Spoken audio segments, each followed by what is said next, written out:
महाविकास आघाडीमध्ये पालघरच्या जागेसाठी शरद पवार गट आग्रही आहे। ठाकरे गटाकडे उमेदवार नसल्यानं पालघरची जागा आपल्याला द्यावी अशी भूमिका शरद पवार गटाच्या नेत्यांनी बैठकीत मांडली। शरद पवार गटाकडून आमदार सुनील भुसारा यांची पालघर लोकसभेसाठी संभाव्य उमेदवारी म्हणून बैठकीत चर्चा आहे। चंद्रकांत खैरेंना उमेदवारी जाहीर होताच त्यांचे विरोधक आणि एमआयएमचे खासदार इम्तियाज जलील यांनी त्यांना शुभेच्छा देताना चिमटा काढलाय। तिकीट मिळणार नाही म्हणून खैरे घाबरले होते, आता पुन्हा हिरवा भगवा करू नका, लोकशाही मार्गाने लढू असा सल्ला त्यांनी खैरेंना दिलाय। हातकणंगले मतदारसंघ उमेदवारीवरून सदाभाऊ खोत आक्रमक झाले। आपण प्रस्थापितांचे ढोल वाजवायला जन्माला आलेलो नाही, आपण प्रस्थापितांचे गुलाम नाही अशा शब्दात सदाभाऊंनी महायुतीला इशारा दिलाय। हातकणंगलेची जागा रयत क्रांती संघटनेलाच मिळायला हवी अशी त्यांची मागणी आहे। यासाठी ते उद्या मुख्यमंत्री आणि फडणवीसांची भेट घेणार आहेत। नाशिकमधून विद्यमान खासदार हेमंत गोडसे उपमुख्यमंत्री फडणवीसांच्या भेटीसाठी गेलेत। महायुतीचा नाशिकचा उमेदवार अजून जाहीर होत नसल्यानं हेमंत गोडसेंची धाकधूक वाढली आहे। त्यातच छगन भुजबळांना उमेदवारी मिळण्याचे संकेत मिळत असल्यानं गोडसेंचं टेन्शन वाढलंय। त्यामुळे गोडसे पदाधिकारी आणि समर्थकांसह मुंबईला रवाना झाले।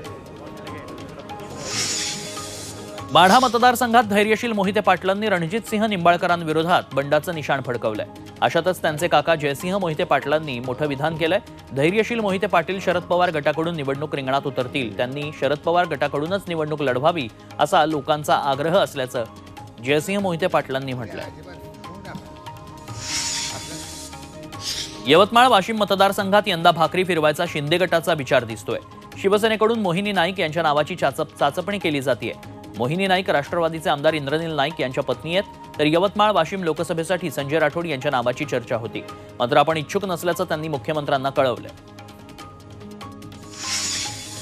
शिवसेना ठाकरे गटाकडून विद्यमान खासदार बंडू उर्फ संजय जाधव यांची उमेदवारी निश्चित झाली आहे। खासदार संजय जाधव यांना परभणी लोकसभा मतदारसंघातून उमेदवारी देण्यात आली आहे। संजय जाधव यांना तिसऱ्यांदा लोकसभेचं तिकीट देण्यात आलंय। परभणी हा शिवसेनेचा बालेकिल्ला मानला जातो। यवतमाळ वाशिम लोकसभा मतदारसंघातून शिवसेना ठाकरे गटानं संजय देशमुख यांना निवडणूक रिंगणात उतरवलंय।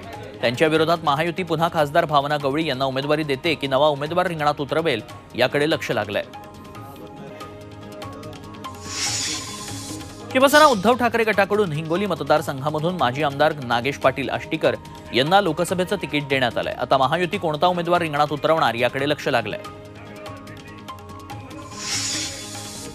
महाविकास आघाडीच्या उमेदवार रश्मी बर्वे यांनी नागपूरच्या रामटेक लोकसभा मतदारसंघातून उमेदवारी अर्ज दाखल केला।